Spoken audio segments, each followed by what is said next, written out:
Assalamualaikum, Profesor Datuk Mufti. Saya ada satu soalan.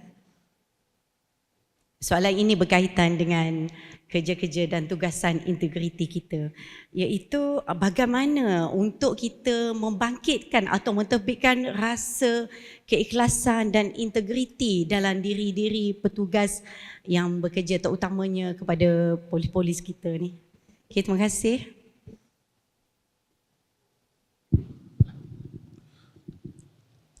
Terima kasih banyak. Soalan ini bukan saja relevan untuk polis, tapi untuk semua, termasuk saya punya kerja lah juga. Macam mana kita nak ikhlas? Orang bila masuk kerja, ada beberapa perkara. Awal-awal saya rasa semua orang pergi kerja ni, untuk kita jujur dengan kebanyakan manusia dalam dunia ni, tak ramai orang yang, kenapa awak nak kerja tertentu? Kerana saya ingin berkhidmat pada negara saya. Ada, tapi taklah berapa ramai. Betul tak? Kebanyakan basic tujuan awal dia, orang kata kerana dia nak hidup lah. Nak ada gaji, nak boleh bela anak isteri, itu asasnya. Saya tak kata salah, tapi kebanyakan orang macam tu. Bukan jarang, ada juga orang yang daripada awal dia masuk kerja, saya tak pentingkan gaji, saya pentingkan khidmat.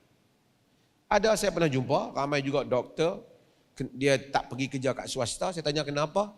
Saya pentingkan, saya belajar dahulu, saya memang nak servis untuk rakyat. Saya boleh dapat gaji banyak pada swasta, tapi saya kerja hospital kerajaan juga. Kerana itu pesan ayah saya, khidmat. Ada orang yang masuk polis, daripada kecil dia jadi polis. Kerana dia rasa dia memang nak khidmat, nak mengatasi jenayah dan seumpamanya. Ada, tapi mungkin persen dia tak banyak. Kalau saya suruh tuan-tuan angkat tangan di atas kejujuran, pun susah nak angkat. Tapi saya rasa memang kebanyakan masuk kerja kerana ruang pekerjaan yang boleh memberikan kita sumber pendapatan untuk hidup. Tapi once kita dah masuk belajar,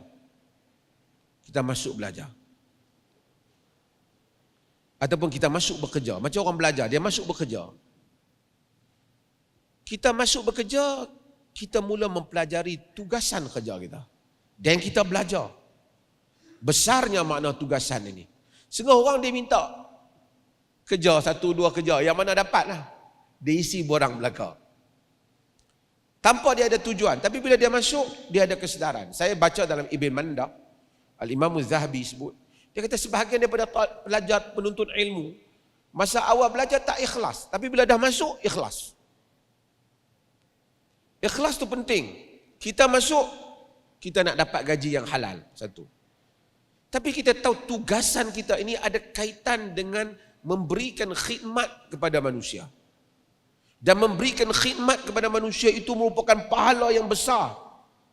Dan pengkhianatan pada tugasan ini ialah pengkhianatan kepada amanah yang dipikulkan di atas bebanan kita.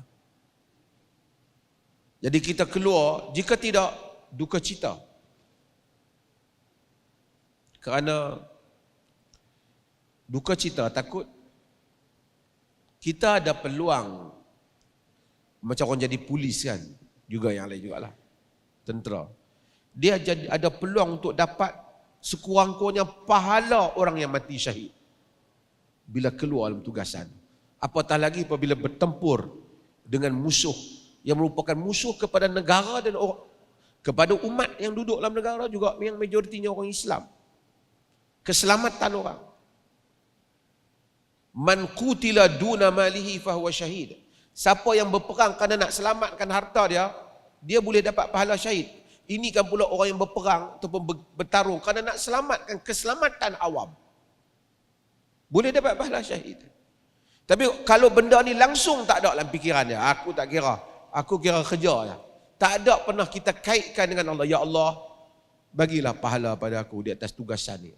Di samping aku bekerja kerana soal untuk kehidupan, aku berniat supaya aku dapat pahala di atas tugasan ni. Yang itulah benda yang kita kena, antara kita dengan Tuhan, mati sama saja. Sebab itu di dalam peperangan, hadis riwayat Imam Bukhari, perang mati syahid. Orang ni mati, sahabat kata mata syahid, mati syahid. Tapi pada satu jenazah tu Nabi kata la, Nabi kata inna syamlatal lati akhadhaha yawmal Khaybar minal maghanim lam tusibhu al maqasim yashta'ilu alaihi nara. Nabi kata tak, dia tak masuk syurga yang mati tu, kerana selendang yang dia ambil di dalam peperangan Khaybar. Bila perang, ada rampasan perang, buti atau hantar rampasan perang. Selendang yang dia ambil pada hari peperangan Khaybar daripada harta rampasan perang tidak mengikut maqasim, tidak mengikut peraturan pembahagian yang betul, yashta'ilu alaihi nara, menyalakan ke atasnya api neraka. Bayangkan, dia telah bayar nyawa dia. Masa tu bukan peperangan nak ada gaji. Memang pergi perang dengan Nabi. Bukan kata Nabi kata, yang ni gaji sebulan. Tak ada. Memang for the sake of religion. Perang hanya kerana Tuhan. Pada zahirnya lah. Kerana Allah. Tapi dia join peperangan itu, dia ambil harta dengan cara yang tak betul dalam peperangan tu, yashta'ilu alaihi nara. Tashta'ilu alaihi nar, yashta'ilu alaihi nar, menyala kepadanya api neraka. Sebab itu kita yang duduk dalam saya sama juga, bukan polis saja, mufti ke, ustaz ke, timbalan mufti ke, sama juga dengan kerja kita ni. Betul ataupun tak betul. Slogan okey, zahir kerja okey. And the end of the day, between us and Allah Subhanahu Wa Taala, di antara kita dengan Tuhan.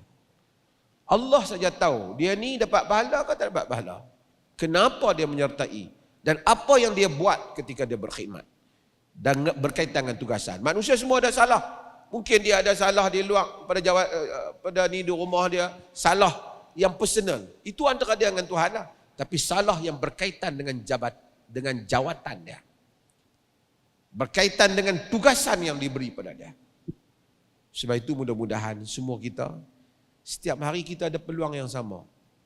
Hatta orang awam yang start motor pagi-pagi nak keluar, kalau dia mati masa dia pergi kerja tu, dia mati mendapat pahala fisabilillah kerana dia keluar nak bagi makan anak isteri dia. Termasuk kita juga. Tapi kalau dalam fikiran dia tak pernah kata aku ni nak bagi makan anak isteri ni kerana tugas Allah Ta'ala bagi pada aku, ataupun aku nak pertahankan negara ni, Allah takdirkan dah lah nak dapat rezeki, ditakdirkan pula tugas untuk menjaga orang, keselamatan orang. Masya Allah, ada ruang kebaikan untuk aku buat. Dia tak ada langsung dalam fikiran dia yang tu. Dia hanya fikir dia dapat duit, lepas tu aku selesai masalah aku. Itu kerugian tu ditanggung oleh diri dia, walaupun dia ada peluang sebenarnya untuk mendapatkan pahala yang besar. Allah.